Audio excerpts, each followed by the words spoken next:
창풀 멤버십 회원이 되어주세요. 창풀 멤버십을 가입해주시면 실제 창업에 유익한 100여 개 이상의 비공개 영상과 실제 예비 창업자와의 상담을 통한 지극히 현실적인 질문 그리고 저의 답변들을 보실 수 있습니다. 창풀 멤버십 혜택 링크 클릭해서 확인해 주시고 창풀 구독자분들의 회원가입은 양질의 창풀 컨텐츠를 만드는 데 큰 도움이 됩니다.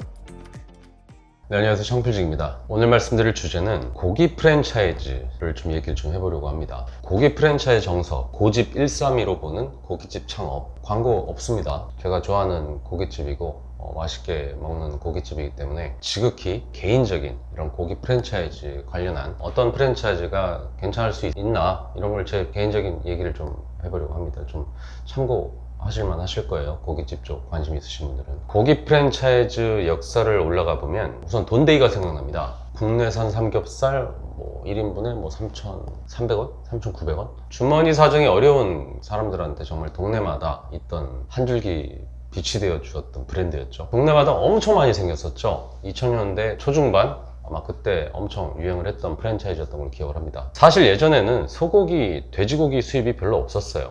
2000년대 중반 정도, 그때부터 한미 FTA가 되면서 그때부터 미국산 소고기가 들어오게 되죠. 그러면서 공룡고기 같은 소고기 뷔페 브랜드가 생겨나기 시작합니다. 특히 돼지는 더 얼마 안 됐어요. 돼지는 진짜 2000년대 후반에 구제역 터지면서 국산 돼지들이 그때 다 살처분돼 가지고 그렇게 됐었잖아요.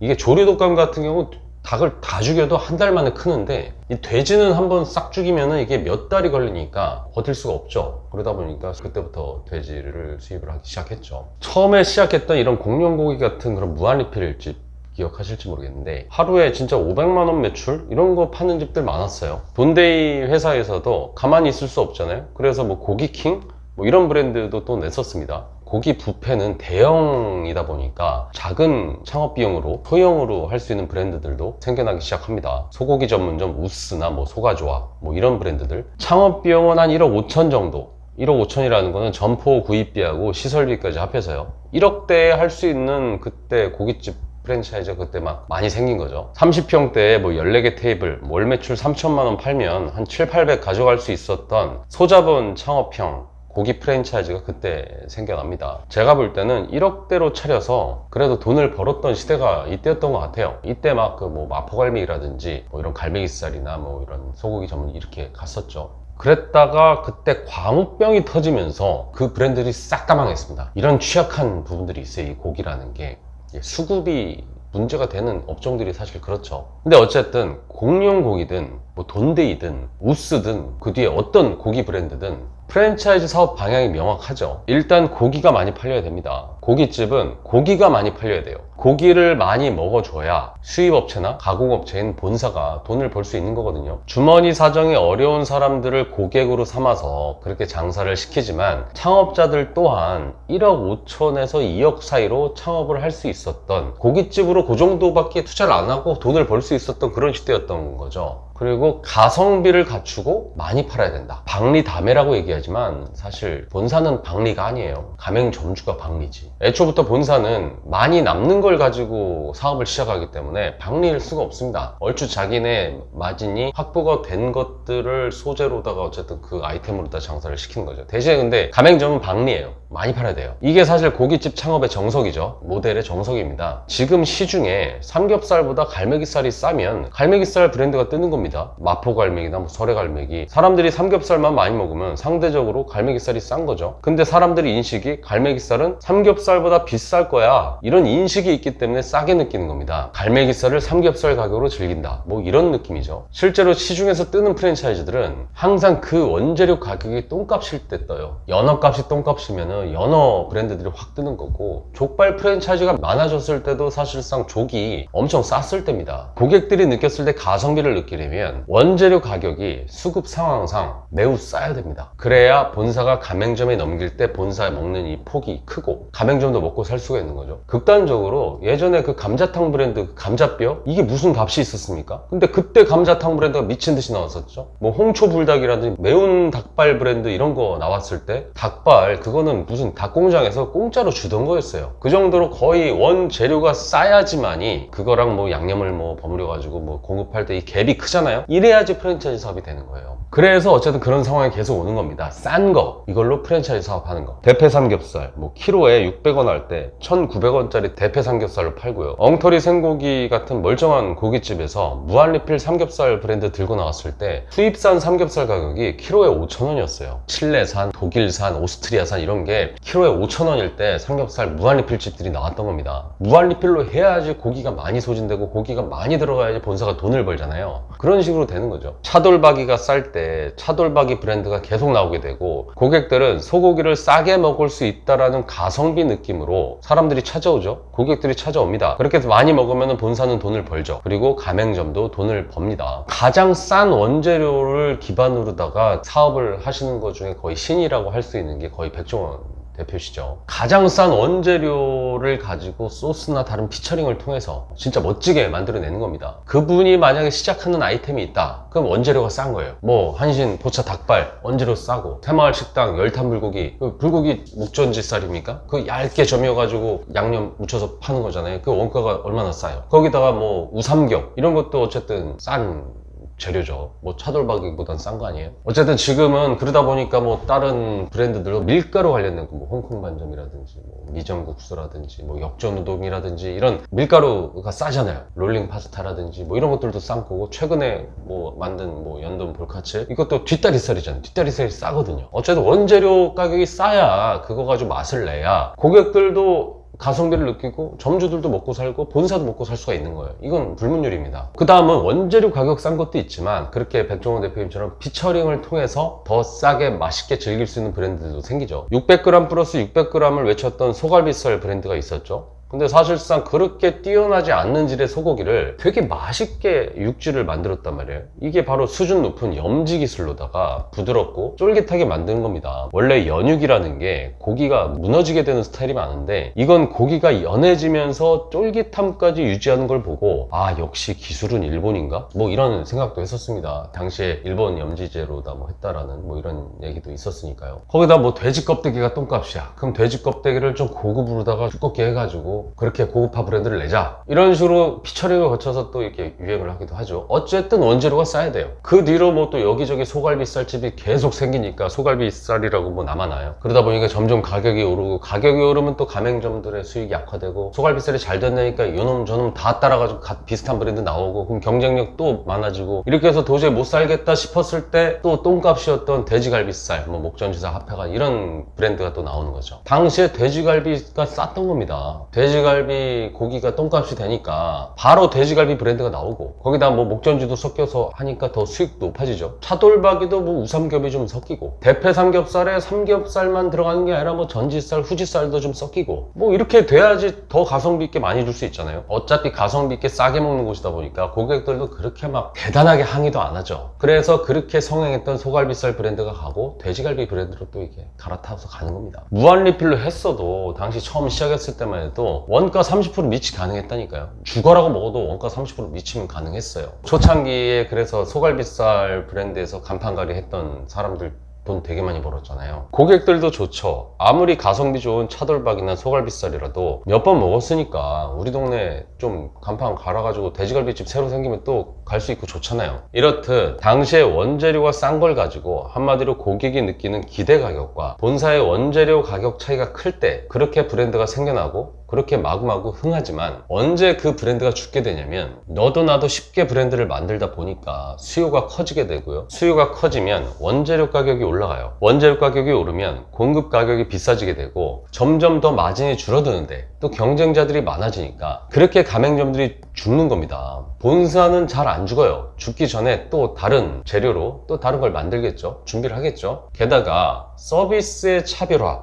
그 고기 질이 크지 않다면 사실 고객들은 조금 더 좋은 자리에 있는 곳에 들어가게 되고요. 좋은 자리가 결국 매출 차이를 일으키기 때문에 프랜차이즈 본사는 결국 제일 좋은 자리에 들어가려고 하고요. 경쟁자들보다 결론적으로 월세가 높은 곳에 들어가게 되는 거죠. 그러면 점주 부담은 더 커지게 되고, 유사시, 코로나 같은 외부 환경, 뭐 악천후 이런 게 빵꾸가 나면은 그 손해는 기하급수적으로 늘어나는 겁니다. 하루 300만 원 팔려고 월세 7, 800 내고 직원들 한 대여섯 명씩 세팅을 해놨는데 손님이 안 오면 이거 어떻게 돼요? 이게 재앙인 거예요. 사실 초보 창업자들이 프랜차이즈를 해서 망하는 이유가 바로 이겁니다. 손익분기를 처음부터 높게 잡아놓고 시작을 하니까 그게 안 됐을 때 적자 폭이 어마어마해지는 거죠. 그렇다고 본사에서 가맹점한테 경쟁자보다 안 좋은 자리, 월세 낮은 자리, 평수 작은 곳, 이런 곳을 추천할 수 없잖아요. 목표 매출이 300만 원이면 그 목표 매출에 맞춰서 모든 인건비라든지 이런 자리들을 세팅을 해야 되는 겁니다. 목표 매출에 맞춰서 세팅을 안 해놓는 게 더 큰 문제가 생기기 때문에 미리 확보를 하는 거죠. 목표 매출이 300만 원이야. 그럼 고기 잘라주는 직원 4명. 뭐 이렇게 정해놓는 거예요. 그럼 2바퀴를 돌려도 4명, 3바퀴를 돌려도 4명, 4바퀴를 돌려도 4명. 어쨌든 고정비는 4명. 똑같은데 테이블 수가 막 더 늘어나는 건 아니니까 한정된 공간에 테이블이 나가고 들어가고 하니까 결국에는 고정비는 고정된 채 매출만 높아지면은 수익이 계속 늘어나게 되는 구조가 되는 겁니다. 이 고깃집들이. 그래서 가장 최악인 게 오늘 매출 300만 원 팔았는데 내일은 100만 원밖에 못 파는 거예요.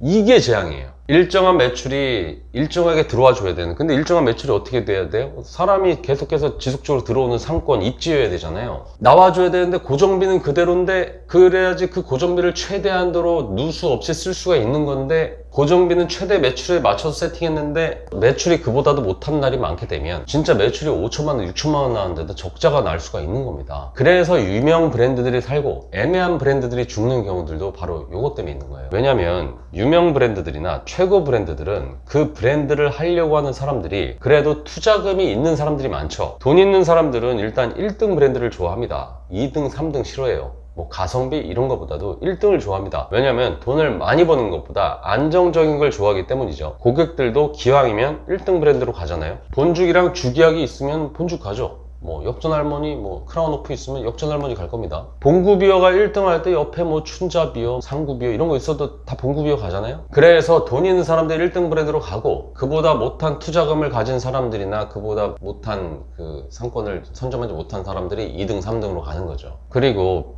비슷한 서비스를 준다고 한다면 좋은 브랜드, 그리고 결국 그 상권에서 제일 좋은 자리, 제일 좋은 평수로 가야 가장 안정적이라고 할 수 있을 겁니다. 파리바게뜨가 자기 빵이 맛있다고 사람들이 찾아올 거야, 이런 기대감에 B급지, C급지로 들어가지 않잖아요. 그 상권에서만큼은 가장 좋은 자리에 들어가는 거랑 똑같은 겁니다. 일단 그 동네에서 가장 좋은 자리, 그리고 가장 좋은 평수로 가는 거죠. 같은 질의 커피라도 메가커피가 3억의 창업비용이 들어가는 것도 어느 동네든지 가장 좋은 자리, 가장 좋은 자리 중에서도 면이 또 넓어야 돼요. 뭐 삼면, 코너 막 이런데 간판이 하나, 둘, 셋 이렇게 달린 데 있잖아요. 넓게 들어가는 거예요. 그것도 어떻게 보면 고객들이 이렇게 유입이 될 수 있는 그런 요소들을 많이 만들어 놓는 거죠. 자리는 좋아. 근데 간판이 딱 한 칸짜리야. 이거 누가 봐도 좀 없어 보이잖아요. 이러면 집객력이 약화되는 겁니다. 고깃집도 마찬가지예요. 가장 좋은 자리 들어가야 돼요. 프랜차이즈를 하신다면 가장 좋은 자리 들어가는 게 맞아요. 그 상권과 그 입지에서는. 그 동네 사람들 누가 봐도 아, 그 집 오픈하는구나. 공사 중이라고 해도 그 현수막 보고 아, 저 집 오픈하면 한번 가봐야지. 이런 마음을 강하게 가질 수 있는 그런 입지에 들어가야만 됩니다. 그러면 그런 자리는 당연히 비싸죠. 그 동네에서는 가장 비쌀 거예요. 그러면 월세가 비싸죠. 거기다가 평수도 최소 40평은 돼야 될 거예요. 왜냐면 고깃집은 받을 때 받아야 되거든요. 저녁 10시에 고기 먹으러 가자 이러진 않잖아요. 회전이 중요한 겁니다. 거기다가 어쨌든 들어오는 시간이 한정돼 있어. 그 한정된 시간에 또 다른 사람 손님이 들어와야지 매출이 나는데 그러면 이 사람이 나가야 돼.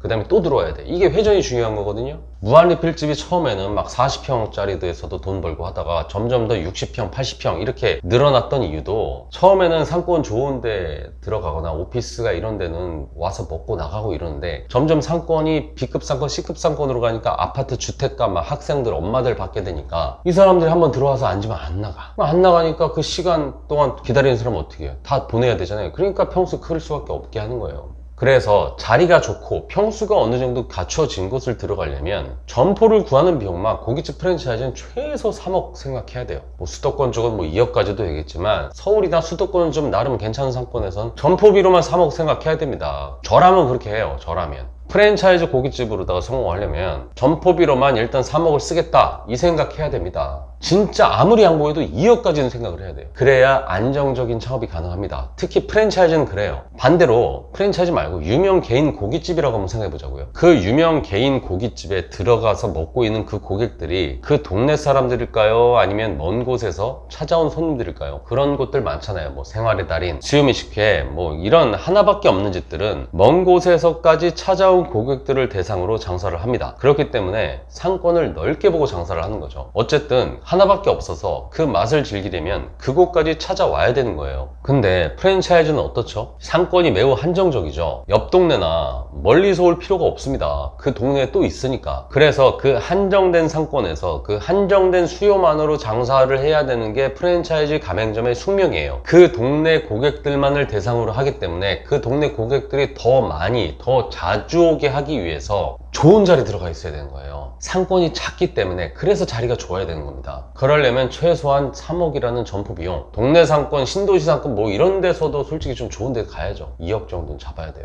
3억이라는 비용은 그래도 월세가 높아서 보증금이 최소 1억은 넘는다는 거고, 근처 공실 없는 나름 권리금이라는 게 형성되어 있는 괜찮은 상권에서 가게를 구하는 비용입니다. 요즘 사람들 얘기하는 보증금 5천의 무권리, 주택가 아파트, 뭐 신축 이런 거는 1억 밑으로도 할 수 있겠지만 사실 초보들이 이런 곳에 들어갔기 때문에 망하는 거예요. 나름 좋은 상권이라고 막 그곳을 알아보고 있는데 좋은 자리는 자기 능력이 안 되니까 다 놔두고 자기 돈으로 할 수 있는 막 보증금 5천에 권리 막 2, 3천 이 애매한 가게들 이렇게 쓰는 사람들이 기대감은 이빠이 가지고 시작하지만 그분들이 제일 빨리 망한단 말이에요. 맥스 300만 원도 매출을 찍을 수 있는 곳이긴 하지만 어쨌든 상권의 힘이 약하기 때문에 100만 원 매출도 나올 수 있는 그런 취약한 입지라는 겁니다. 그리고 그런 상권들은 직원도 잘 안 구해집니다. 매출이 높지 않으니까 또 가맹점주도 계산해보니까 남는 것도 별로 없어. 그럼 알바비도 뭐 뻔한 거 아니에요? 더 주기도 애매하고 수익이 없으니까 거기 들어와 있는 사람 2명이 일할 거를 1명 있어야 되고 그러니까 직원들이 이미 나와 있고 주인은 주인대로 어쩔 수 없다. 이게 악순환이죠. 그래서 최소 2억 정도는 써야 설사 나중에 망한다고 해도 그 자리는 일단 경쟁력이 있는 가게란 말이에요. 그러면 내가 고깃집 하다 망했어. 그럼 짬뽕집 할 사람한테 권리금 주고 팔 수도 있어요. 어정쩡하게 권리금 주고 들어간 곳은 정말 어정쩡하게 권리금 달라고 기다려도 안 옵니다. 장사가 안 되니까 내는 거고 그러니까 결국 무권리로 털고 나가고 시설비 다 날리고 어정쩡하게 준 권리금도 다 날리고 이렇게 되는 거예요. 그렇기 때문에 고집 13이라고 하는 프랜차이즈를 보면서 고기 프랜차이즈가 살아남으려면 앞으로 어떻게 해야 되는가를 좀 보여주는 사례라고 좀 생각이 들더라고요. 그래서 설명을 좀 하려고 합니다. 앞서 길게 얘기한 것들은 고깃집 프랜차이즈 하면 공통적으로 아셔야 되는 내용이고 위의 조건을 다 수렴한 후에 어떤 브랜드를 하는 게 안정적이고 길게 갈 수 있는가 이걸 또 생각을 해야 되는 거죠. 고기 프랜차이즈 가맹점이 앞으로 살아남으려면 첫 번째는 수급이 불균형한 걸로 해야 됩니다. 그리고 수급이 불안정한 거를 안정적으로 공급할 수 있는 본사를 선택하셔야 돼요. 일단 개나 소나 다 할 수 있는 걸로 하면 안 됩니다. 수요가 많아지는데 공급도 얼마든지 늘릴 수 있는 그런 아이템은 안 돼요. 누구나 다 따라서 할 수 있잖아요. 개인도 따라서 할 수 있지만 비슷한 브랜드들이 또 계속 생겨날 수 있잖아요. 뭐 곱창 브랜드 같은 거 막 늘어나다가 더 이상 늘어나지 않는 이유들도 사실 그거잖아요. 가맹점을 더 출점해도 되는데 더 이상 출점을 못하는 것들도 수급이 불안정하기 때문이에요. 곱창 수요가 늘어도 소 한 마리에 곱창이 막 더 나오는 것도 아니고 곱창을 또 더 가져올 것도 없고 그 곱창을 또 작업할 공간이 또 있어요. 그 가공 공간이 또 적으면은 더 브랜드가 늘어나지 않고 가맹점을 마구마구 늘릴 수가 없습니다. 뭐 돼지 껍데기 브랜드가 늘어났어. 돼지 껍데기 수요가 많아졌어. 근데 그 돼지 껍데기를 맛있게 만들 수 있는 가공 공장에서 하루 내놓는 가공품의 양이 수급이 한정적이야. 이러면 경쟁자들이 쉽게 시작할 수가 없잖아요. 그래서 일단 수급이 불안정해야 돼요. 아무나 다 수급받을 수 있는 그런 아이템은 좀 피해야 됩니다. 가성비로 승부 보는 뭐 아이템들 이런 것들은 항상 경쟁에 내몰리죠. 뭐 무한리필 삼겹살, 대패 삼겹살, 갈매기살, 수입 소고기 뭐 싸고 많이 먹는 스타일이다 보니까 맛보다는 양이고요. 질보다는 배부르게 먹자 이런 브랜드이기 때문에 언제든지 비슷한 브랜드들이 등장해 되면 더 어려운 건데 일단 수급과 가공의 우위를 가지고 있는 브랜드들은 그래도 좀 오래 살아남죠. 만약 하루에 100마리를 돼지를 잡는다고 생각을 해보세요. 그러면 그 100마리 중에 그 100마리 돼지 전부가 다 똑같이 맛있진 않을 거 아니에요. 그러면 구매력이 있는 프랜차이즈 본사는 맛있는 돼지를 미리 확보해 놓을 거고요. 그 확보하고 남은 고기들이 사실 시중에 있는 거잖아요. 하림에서 하루에 10만 마리 닭을 잡으면 그 중에서 가장 맛있는 닭은 BBQ로 가듯이 오코통 100개로 술을 막 담궜어. 그 중에서 한 10개, 20개 이거는 싱글 위스키 20kg 또 내보내잖아요. 그리고 더 이건 프리미엄이라고 얘기를 하잖아요. 자신들이 검증한 고기를 미리 확보하고 자신들의 가맹점에만 줘도 수급이 빠듯한 이런 본사를 선택해야 됩니다. 가맹점에도 주고 너도 필요하니 너도 줄게, 이런 상품을 하는 거는 조금 약하죠. 경쟁력이 좀 약화될 수 있는 겁니다. 고집 132에 있는 고기는 일단 제주돼지예요. 제주 돼지값 요즘 엄청 올랐어요. 코로나 때문에 제주도를 못 가서 그런지 막 서울에서 먹으려고 하는 사람들이 많아서 그런지 어쨌든 제주 돼지 브랜드 엄청 올랐고, 고기가 뭐 더 많이 생길 수는 없으니까요. 그러니까 일반 고깃집 사장님들 제주 돼지를 하면 안 되겠다 오히려 피해요. 그리고 이제는 비싼 걸 다 알고 있기 때문에 제주 돼지라고 해서 좀 더 비싸게 받아도 프리미엄이라고 생각하지, 아유 너무 비싸서 못 먹겠다 이런 생각을 물론 하는 사람도 있지만, 고급을 좀 즐기는 사람은 또 그런 생각을 또 안 하죠. 이게 중요합니다. 비싸다는 느낌이 아니라 비싼 이유가 있어, 이런 게 있어야 돼요. 그렇기 때문에 단순한 고기 원재료도 중요하지만 그 이상 뭔가가 또 하나 있어야 되죠. 두 번째가 본사만에 그래서 가지고 있는 노하우가 있어야 됩니다. 맛에 대한 노하우가 좀 있어야 돼요. 만약에 본사에서 받는 고기하고 시중에서 도는 고기하고 맛은 틀릴지언정 생긴 게 똑같다고 한번 쳐봐요. 그러면 꼭 사입하는 가맹점들 꼭 나옵니다. 가맹점 입장에서는 모르겠지, 본사가 너무 비싸서 이것 좀 껴서 팔자, 이런 데들 안 나올 것 같아요? 100% 나오지. 나중에 후회하고 다시 본사 거 써야겠다 이래도 한번 먹고 나서 욕했던 사람들은 다시 안 오죠. 고깃집이라는 게 참 이게 중요한 게, 다른 음식점들은 좀 맛이 떨어져도 가게 분위기가 좋거나 뭔가 감성이 있어 이러면 사람들이 올 수도 있고요. 다른 음식점들은 그 취향에 따라서 나는 참치김치찌개가 좋아, 나는 햄김치찌개가 좋아, 아니면 난 김치찌개는 이 집은 별론데 같이 나오는 계란말이가 너무 좋아, 뭐 이런 식으로도 올 수가 있거든요. 근데 고깃집은 고기가 맛이 없으면 안 옵니다. 고기가 맛있어야 되고 고기로 실수를 하면 안 되는 거예요. 그래서 제가 초보들한테 개인 고깃집을 스스로 차리지 못하게 하는 겁니다. 처음에는 고깃집을 해요. 처음에는 대리점이나 이런 데 있죠. 처음엔 샘플 받아요. 받으면 맛있어. 처음에 시식할 때 너무 맛있는 걸 줘요. 근데 나중에는 이 관리력에 따라서 어떤 이상한 받을지 모르는 거죠. 처음에 좋은 걸 주다가 나중에 나쁜 거 좀 어떻게 잡아낼 거예요? 본인도 모르는 사이에 손님이 떨어지는 걸 목격을 하게 되고, 그만큼 그래서 주인이 잘해야 됩니다. 개인 고깃집으로 그래서 맛집 사장님 되기가 좀 힘든 거죠. 경매장 가서 떼올 수도 있어야 되고, 고기 맛이 어떤지도 봐야 되고, 과일 장사를 해도 그 수박이 맛있는지 없는지, 그 사과가 맛있는지 없는지 그걸 잘 알아야지 과일 장사도 하는 거잖아요. 어쨌든 믿는 구석도 좀 있어야 이 고깃집을 하는 겁니다. 고집 132는 일단 132라고 하는 숙성을 뭐 구호를 붙였다고는 하지만, 저는 사실 숙성도 잘 모르겠고 고기도 잘 모르지만 일단 맛이 완전 틀립니다. 이게 막 비계가 막 치즈처럼 막 녹아내리는 막 이런 느낌이다 보니까 숙성이 더 되겠다가는 이게 좀 상하겠다 싶을 정도. 하지만 최적의 부드러움을 자랑하고 있죠. 요즘 들어서 전 좀 부드러운 고기가 좋더라고요. 맛은 개인 취향이기 때문에 너무 맛있다 뭐 이렇게는 말은 못하지만, 다른 곳에선 먹지 못하는 맛 뭐 이 정도는 각자 가게들이 있어야 되는 거 아니에요? 게다가 일단 육부가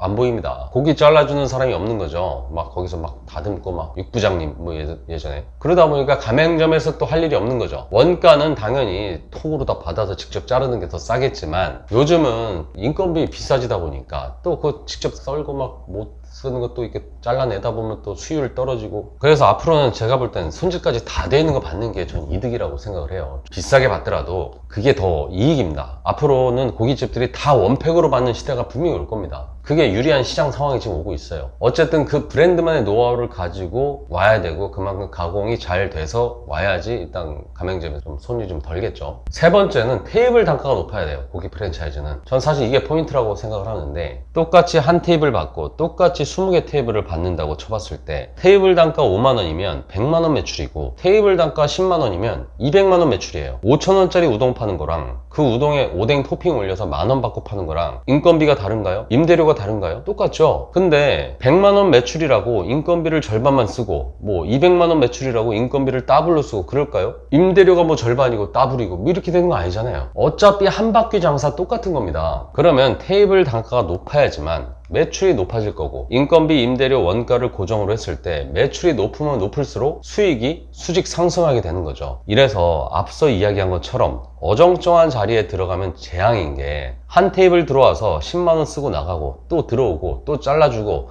또 최고의 맛을 즐기게 하고 내보내고 또 손님 받고 이래야 되는데, 열심히 교육받아서 맛있게 구워줬는데 한 테이블만 받고 더 테이블이 차지 않아서 지금 잘라줘야 되래가 지금 놀고 있어. 이때부터 손해가 되는 겁니다. 테이블 단가가 높으려면 고객들로부터 이해가 되는 무기가 있어야 되는 건데, 이곳은 비싼 제주 돼지를 숙성을 거쳐서 주다 보니까 뭔가 틀리다 보니까 테이블 단가가 10만 원이 나와도 불만이 없이 사람들이 꽉꽉 차는 거예요. 비싸다는 느낌이 안 드는 겁니다. 어차피 프랜차이즈 본사에서 받는 원가는 40%? 이 정도는 무조건 나오는 거고, 고정비도 다 똑같다는 가정하에 매출이 높아야지만 수익이 나는 건데, 테이블 단가는 매출이 높아지는 데 있어서 굉장히 중요한 요소인 거죠. 어쨌든 원가가 높기 때문에, 인건비도 똑같기 때문에 매출이 안 높으면 절대로 남을 수가 없어요. 그래서 프랜차이즈 고깃집은 매출이 높아야 돼요. 무조건 1억 찍어야 된다니까요. 네 번째는 경쟁자들 틈에서 승리하였는가, 이걸 봐야 됩니다. 사실 취향은 취향일 뿐이고 내가 하려는 브랜드가 과연 전쟁터에서 승리를 하였는가, 이걸 체크해야 되는데, 가끔 이런 얘기를 하는 사장님들이 있어요. 망하기 직전의 사장님들 본인 입으로 이래요. 내가 지금 이렇게 안 좋은 상권에서도 이 정도 매출이 나오는데 조금 더 투자해서 좀 더 큰 상권에서 거기서 하면 훨씬 더 수요도 많으니까 매출은 당연히 더 늘 것이다. 그런 말 들으면 사실 좀 웃기는 경우가 많습니다. 그 좁디 좁은 상권에서 경쟁자들 다 고만고만한 그 아마추어들 틈에서 그곳에서 1등 했다고 작았으니까 1등을 하는 거지, 마치 더 큰 상권을 가면은 지금보다 더 나아질 수 있겠다고 생각을 하는 거, 이거 진짜 참 황당한 얘기거든요. 좋은 상권이니까 수요가 많아서 매출도 높아질 거라고 하는 그런 믿음이 왜 그냥 생기는지 전 이해가 안 돼요. 그만큼 나보다 실력자들이 세고 셌는데, 결국에는 고기를 먹으려는 수요는 그곳에 아무리 많아도 결국 하나의 고깃집을 선택하고 맛있는 고깃집을 가게 되겠지. 거기서 제일 실력 있는 집을 가게 될 겁니다. 그건 어쩔 수가 없어요. 만약에 술집은 오늘은 치킨에 맥주 했으면 내일은 골뱅이에 맥주도 할 수 있는 거고요. 오늘은 전기구이 통닭에 한잔 했는데 내일은 후라이드 치킨에 한잔 할 수 있고, 골뱅이에 맥주 파는 집이 너무나 맛있어도 어제 먹었으니까 오늘은 파전에 막걸리 집을 갈 수 있는 거예요. 술집은 그렇습니다. 밥집도 비슷해요. 김치찌개를 내가 엄청 좋아하고 여기에 생활의 달인 김치찌개집이 있어. 근데 오늘 먹었어. 그럼 내일은 옆에 있는 동태찌개집도 가는 거죠. 근데 고깃집은 맛있는 집을 갑니다. 적어도 카테고리를 뭐 소고기냐 돼지고기냐 뭐 닭고기냐 뭐 곱창이냐 뭐 이런 식으로 나눌 수는 있겠죠. 그 집 중에 제일 맛있는 데 가지 맛 없는 데 가요? 예를 들면 주머니 사정이 뭐 아쉬운 뭐 학생들이나 일반 아파트 주택가 상권은 싼 데 갈 수 있겠죠. 근데 구매력이 있는 상권이라면, 그런 상권이라면 더더욱 그렇습니다. 그리고 제가 자주 가게 되는 이 여의도라는 곳은 고깃집이 너무 많고 맛집들도 너무 많고 맛에 대해서 알 수 있는 그런 수요들, 고객들 너무 많죠. 근데 이 집은 맛있으니까 그 많은 경쟁자들 틈에서도 매출은 어쨌든 탑이에요. 저도 갈 때마다 한 15만원씩 계산하고 나오는데, 그럼에도 불구하고 누군가한테 고기 먹고 싶어, 제주 고기 먹고 싶어, 그럼 딴 데 데려가기 좀 그러니까 거기 데려가거든요. 여의도는 외식업 전쟁터죠. 입맛을 아는 그런 상권에서 승리를 하였는가, 그런 프랜차이즈인가, 그것들을 또 확인을 하셔야 됩니다. 결론, 어떤 고깃집 창업, 특히 프랜차이즈 고깃집 창업의 창업 비용은 그냥 창업 비용 평당 500이라고 생각하십시오. 40평이다. 그럼 500 곱하기 40평, 2억이에요. 평당 500만 원이라는 금액은 인테리어 비용뿐만이 아니고 간판, 쌓인물, 주방 기자재, 기물, 뭐 의탁자, 그 안에 집기류, 뭐 접시, 뭐 집게 뭐 다 포함된 거예요. 이 모든 것들 합하면 평당 500 정도 나옵니다. 거기다 뭐 에어컨이나 이런 것도 또 들어가야 되잖아요. 그것도 막 돈이 고깃집 더 들어가잖아요. 에어컨 막 불 때니까 더 많이 써야 되니까. 40평 기준이에요. 어느 브랜드든 비슷할 거예요. 요즘 제가 볼 때는 고깃집들 막 인테리어 수익 많이 안 봅니다. 프랜차이즈들 요즘 인테리어 수익 많이 안 봐요. 근데 여기서 뭐 철거할 게 많다든지, 뭐 익스테리어, 밖에 외장을 좀 이쁘게 더 꾸민다든지, 덕트가 뭐 위로 빼야 된다든지, 막 실외기를 막 돌고 돌아서 뭐 더 해야 된다든지, 아니면 화장실이 더러워서 그 화장실 공사를 새로 해야 된다, 이러면 돈이 더 들겠죠. 거기다가 만약에 30평이다 이러면 평당 500이 아니라 600이 될 수 있습니다. 왜냐면 평당가가 이게 줄어들거든요. 평수가 커지면. 한마디로 30평이나 40평이나 정비례해서 창업비용이 더 늘어나진 않을 거예요. 제 이야기는 어차피 창업비용은, 시설비는 다 비슷하다는 겁니다. 그렇다면 나머지 들어가는 비용은 점포 비용인데, 점포 비용을 얼마나 쓰느냐에 따라서 안정적인 창업이 가능한 거고요. 오래 살아남으려면 앞서 이야기한 고집 132의 조건들을 한번 곰곰이 생각해보고 따져본 다음에 생각을 한번 해봐야 되는 겁니다. 물론 경쟁자가 없는 곳에서는 보증금 5천의 무권리짜리에서도 당장 돈을 버는 사람들도 있겠죠. 근데 궁극적인 안정감으로 따졌을 때는 권하고 싶지 않고요. 어떤 고깃 프랜차이즈를 선택하시든지 이 조건들을 좀 따져보고 고깃집 프랜차이즈를 선택하시길 바랍니다. 요즘 너무 많은 고깃 프랜차이즈들이 비주얼을 내세우고 인스타 감성 내세우고 대박 매출 내세우고 본질에서 벗어난 이런 마케팅 요소만으로다가 가맹사업하고 또 초보 창업자들은 또 그건 줄 알고 또 막 문의를 하는 걸 보니까 좀 답답하더라고요. 그래서 가급적이면 그렇게 마케팅 막 돈 많이 쓰는데 거긴 또 하지 마세요. 마케팅에 쓰는 돈도 다 가맹점에서 나오는 거지 그거 어디서 나옵니까? 그거 그냥 광고하는 거 아닙니다. 그리고 솔직히 고깃집 프랜차이즈 대표가 또 있을 거 아니에요? 그럼 그 회사가 좀 고기를 좀 알고 고기에 좀 미쳤다든지 본사 대표가 고기에 대해서 좀 경력이 있고 고깃집 창업을 했던 역사가 좀 있고 좀 이런 걸 했던 사람들이 하는 브랜드를 좀 택하십시오. 고기쟁이들은 그래도 자기 브랜드 사랑하고 자기가 하는 일 사랑하고 또 다른 사업 안 합니다. 그 고기만 계속 해요. 딴짓 잘 안 하거든요. 그냥 프랜차이즈 기술자들이 요즘 고기 프랜차이즈 뜬다 번쩍이는 아이디어로다가 반짝 창업해서 그와 내동해서 그것 따라서 창업하지 마시고 좀 투박하더라도 정말 이 맛에 대한 진심 내 브랜드에 대한 경쟁력을 오랫동안 좀 연구를 했던 마케팅 너무 세게 안 하는 고기에 대한 자부심을 가진 대표 이런 사람들이 했던 프랜차이즈 선택하셨으면 좋겠습니다. 훌륭한 프랜차이즈들이 너무 많은데 어쨌든 다 대동소이합니다. 고집 132 뿐만이 아니고 요즘 많이 나오는 브랜드들 보면 되게 오랜 기간 심혈을 기울여서 하고 있는 우량 고기 프랜차이즈 많잖아요. 그런 것들 잘 따져보신 다음에 정말 오래 살아남을 수 있는 고깃집 프랜차이즈 선택하셔서 하시길 바라고요. 돈이 최소 4억 정도라도 없으면 브랜드 하지 마시고 나한테 맞는 그걸 하십시오. 이상 창필직이었습니다.